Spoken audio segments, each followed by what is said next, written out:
What if 3 careless words could steal 5 years of your freedom? Today you will hear how a CEO's son walks into Judge Caprio's courtroom certain that he owns this city and walks out unable to legally touch a steering wheel. "Can we move this along? I have a car delivery at 3, the young man says, not even bothering to look up from his glowing phone screen.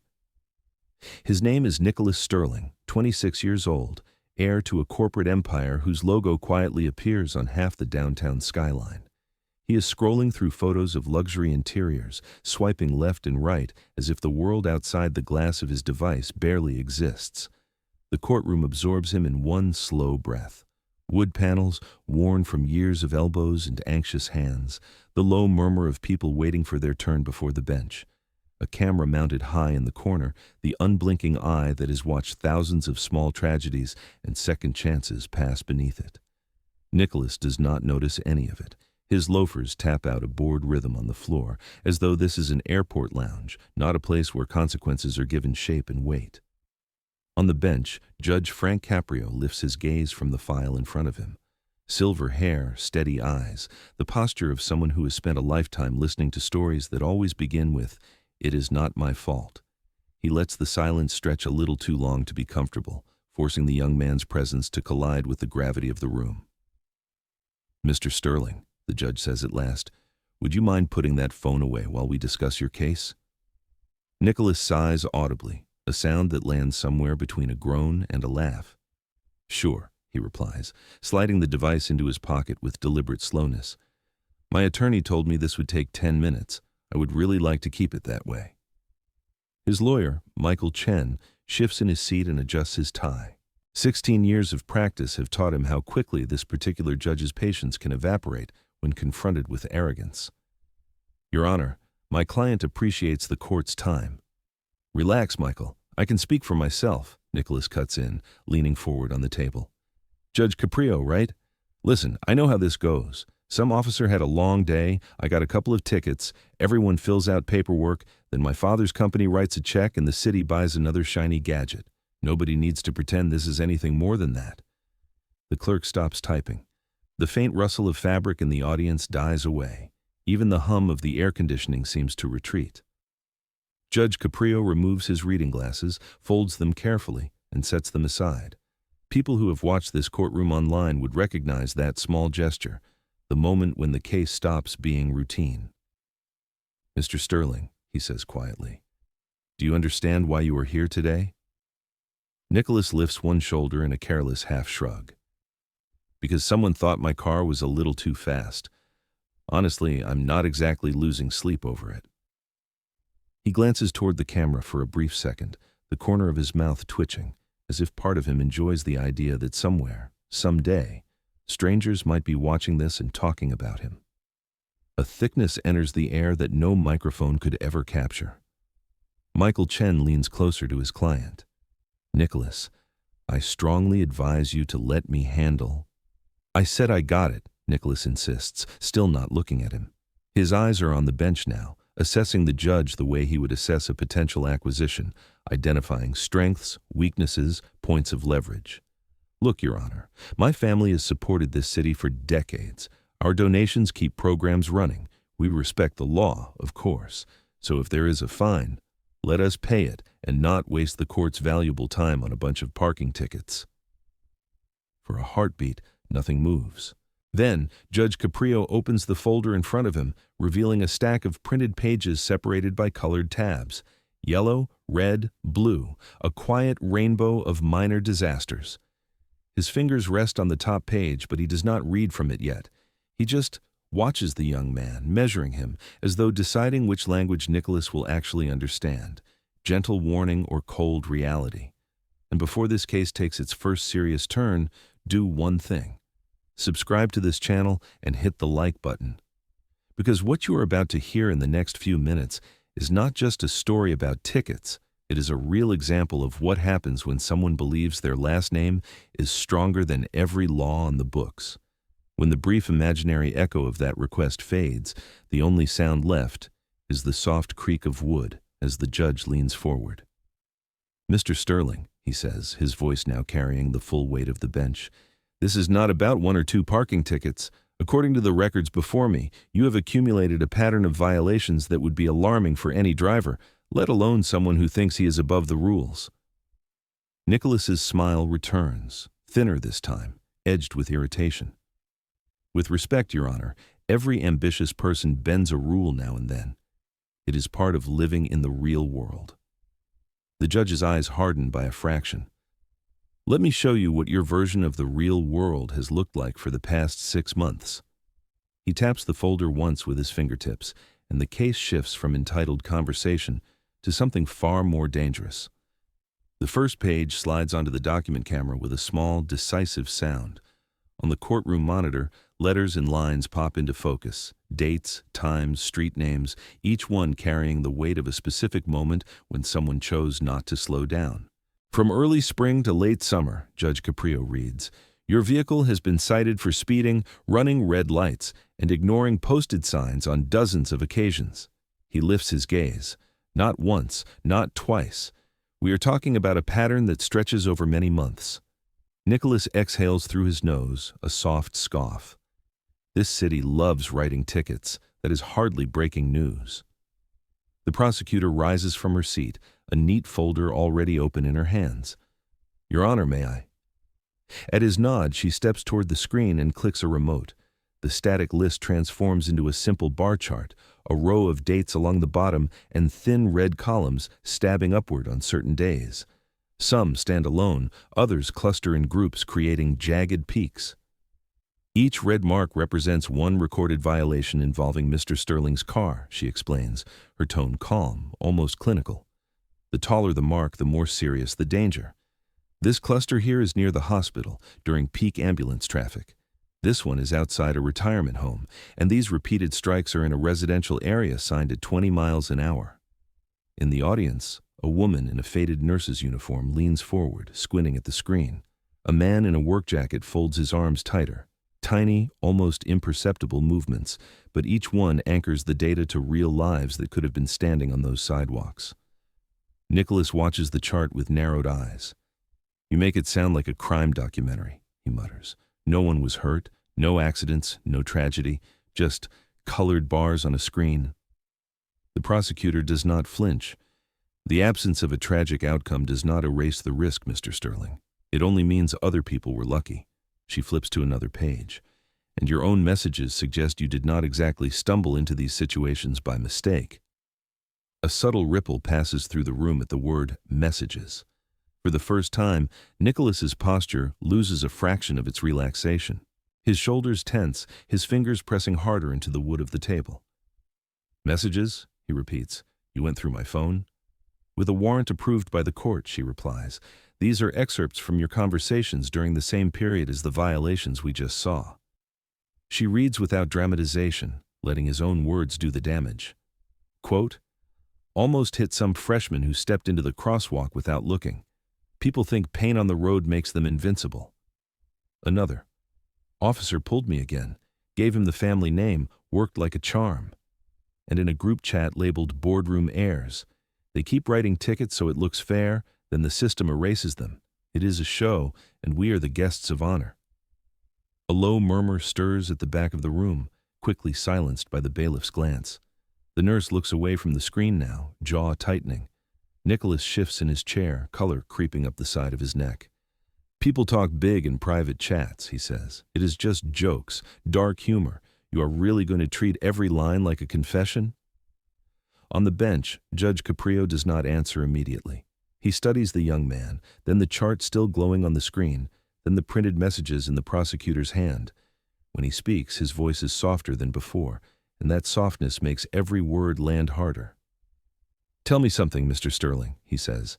How many chances do you believe you deserve before another person's safety outweighs your convenience? The question hangs in the air with no immediate answer. Nicholas opens his mouth, then closes it. His eyes dart briefly toward the courtroom camera again, as if searching for an angle that will play well on a replay somewhere down the line. For once, no clever line arrives on cue. The judge closes the folder halfway, but does not set it aside. So far, we have looked at charts and messages, he continues, cold things, numbers and letters. You can call them jokes or exaggerations or misunderstanding. But there is one more piece of evidence that does not fit neatly into a column on a page. He reaches toward the edge of the bench, where a plain envelope has been resting, almost invisible among the colored tabs until this moment. The paper is unmarked, its flap already slit. He lifts it carefully, like something that might change the temperature of the room the instant it is opened. "Anonymously delivered," he says, more to the record than to anyone present. "Verified, authenticated, and directly connected to your conduct 3 weeks ago." Nicholas's fingers stop tapping. "What is that?" he asks, the first hint of real uncertainty threading through his voice. Judge Caprio looks at him over the rim of the envelope, eyes steady. "A brief recording from outside a downtown club. 1 in the morning, a no parking zone, a city employee doing her job." He tips the envelope, and a small flash drive slides into his palm. "And you," he adds, being very sure that no one was watching. The flash drive looks almost weightless as it rests in the judge's hand, but the mood in the room grows heavier with every passing second. Nicholas tracks the tiny device with his eyes, like a swimmer watching the shadow of a wave that has not hit yet, but is already pulling him off balance. "That was not part of discovery," he says, the edge of confidence sharpening into alarm. "I do not recall approving any of this." "You approved it," the prosecutor answers, "when you decided that public streets were private stages for your performance." The clerk takes the drive, inserts it into a waiting port, and with a few keystrokes the courtroom screen fades from the red bars of his violation chart to black. The overhead lights dim just enough for the monitor to dominate the room. For an instant, nothing happens, and then the image appears. A sidewalk glistening under street lamps after a recent rain. Neon signs flickering in reflected puddles. A line of people outside a downtown club, shoulders hunched against the night air, the muffled thump of bass leaking through concrete. In the corner of the frame, a familiar silver car slides into a no parking zone, inches from the curb. The driver's door swings open. Nicholas steps out, jacket slung over one shoulder, his steps loose and unhurried. The parking enforcement officer, vest glowing under the sodium lights, approaches with a handheld device and a polite gesture toward a nearby sign that clearly forbids stopping. Their early words are lost under the music, but body language speaks loudly enough, her open palms, his dismissive shrug. Then he leans closer, and his voice rises just enough for the camera microphone to seize it. "Write whatever you want," the past Nicholas says. "In a week, you will be looking for work in a different city, and I will still be parking wherever I feel like it. You work out here in the cold so people like me can enjoy the night. Try not to forget that." In the courtroom, the present. Nicholas goes still. On the screen, the officer points again toward the sign, lips moving in words the mic does not fully catch, but the meaning is clear. Move the car or accept the ticket. The young man laughs, a hard, humorless sound. "You are a pathetic lowlife," he says, "checking meters and printing slips while people who actually matter make the rules. Look at my face. When this uniform is gone, you will remember exactly who pushed the button." A faint sound escapes from the audience, a half-formed gasp quickly swallowed, a muttered phrase cut off when the bailiff turns his head. No one can quite look away. The video holds on Nicholas's face for a second longer, the neon casting a harsh outline over his expression of supreme certainty. Then the frame freezes. The image of that sneer lingers on the screen, hanging over the real Nicholas like a reflection he cannot swipe away. His jaws clench so tight now that the muscles in his cheeks jump with every breath. His hands, once casually drumming on the table, are pressed flat against the wood. "For many years," Judge Caprio says quietly, "this courtroom has seen people at some of their worst moments: anger, fear, desperation. But there is a difference between a mistake made in panic and a pattern chosen in comfort." He lets the words settle. No one moves. The only sound is the faint hum of the monitor and the rasp of Nicholas's breathing, suddenly louder in his own ears than the bass from that distant club ever was. "Before we continue," the judge adds, "I want you to hear something. Not from the past, but from right now." He nods to the clerk. The frozen image remains on the screen, but the speakers crackle to life again. The same scene, the same night, the same sentence, only this time the words do not come in Nicholas's voice. "You are a pathetic lowlife."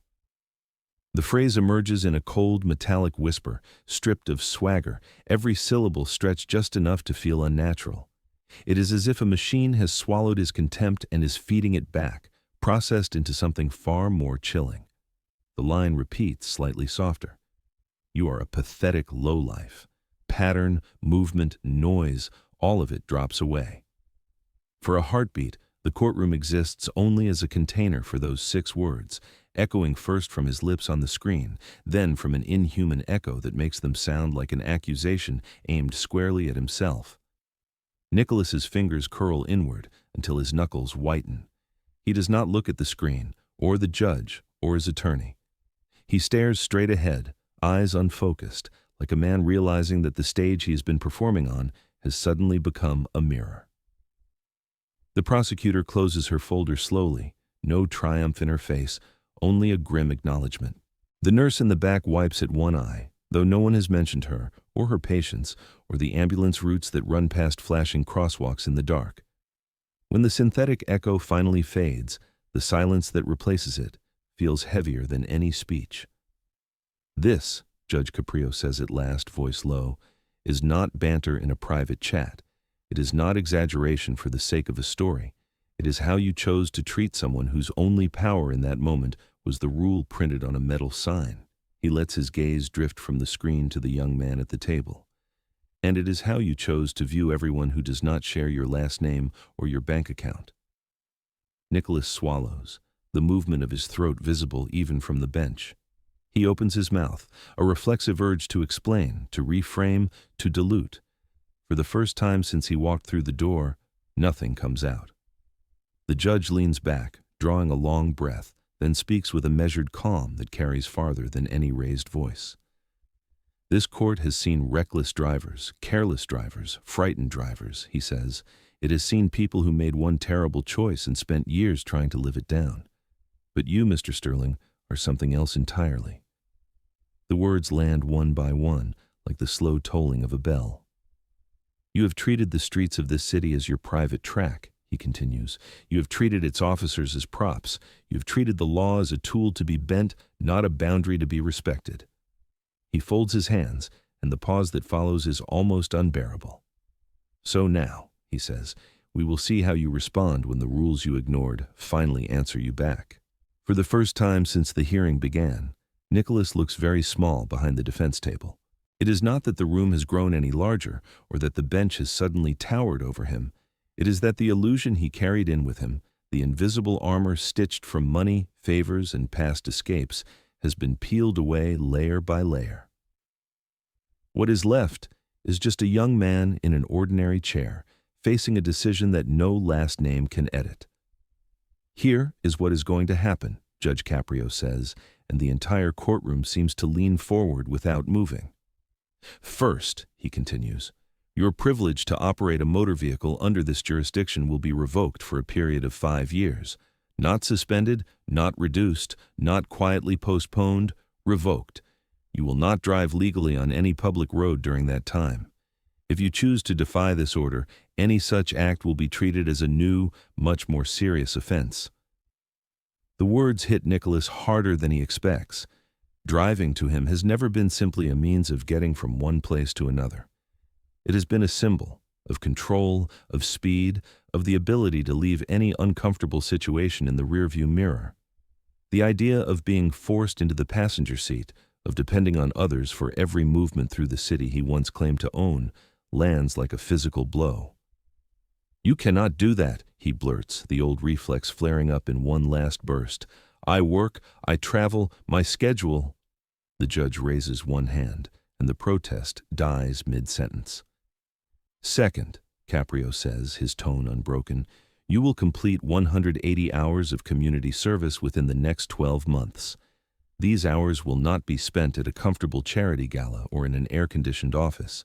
They will be spent in programs devoted to pedestrian safety, hospital transport support, and community outreach led by the very departments whose work you mocked. A murmur stirs at the back of the room, subtle but unmistakable. The idea of Nicholas in a reflective vest, holding a crossing sign or loading wheelchairs into vans, is not about humiliation alone. It is about proximity, about placing him face to face with the fragility he has been speeding past. Third, the judge continues, you will attend in-person courses on driver responsibility and accident impact. You will listen to the stories of families whose lives changed in an instant because someone decided that a limit did not apply to them. You will not click through screens between episodes at home. You will sit in a room and hear voices that you cannot mute. Nicholas's gaze drops to the table. For the first time, his eyes move not with calculation, but with something that looks uncomfortably close to fear. Fourth, Caprio says, and his voice acquires a sharper edge, you will fund the production of a public service announcement using portions of the footage we have just seen. That announcement will run on local stations and online platforms. It will depict exactly what it looks like when someone believes their surname places them beyond consequence. It will carry a simple message that no donation, no corporate logo, and no family reputation places anyone above the rules that protect other human beings. The air in the room shifts. This is not a private stain on a sealed file. It is an incision into the image that the sterling name has spent years polishing. Somewhere, in boardrooms and offices, marketing teams might already be flinching, even if they do not yet know why. And fifth, the judge concludes, you will return to this courtroom in 30 days. On that day, you will not sit where you are sitting now. You will stand at the witness rail. You will speak for no less than 5 minutes about what you have learned. Not about inconvenience, not about frustration, about empathy, about humility, about responsibility. He holds Nicholas's gaze. And that statement, he says, will be recorded as well. Nicholas stares at him, face drained of its earlier color. You're turning me into a lesson, he says, voice dropping to a hoarse whisper. An example? Yes, Caprio replies. I am. There's no triumph in his tone, no trace of cruelty. It is a simple acknowledgement of something that has been building since the first moment Nicholas tried to rush the hearing like an errand between luxury appointments. For years, the young man has treated other people as unnamed extras in the story of his life. Now, for once, he is the one being used to teach a wider audience what happens when arrogance collides with authority.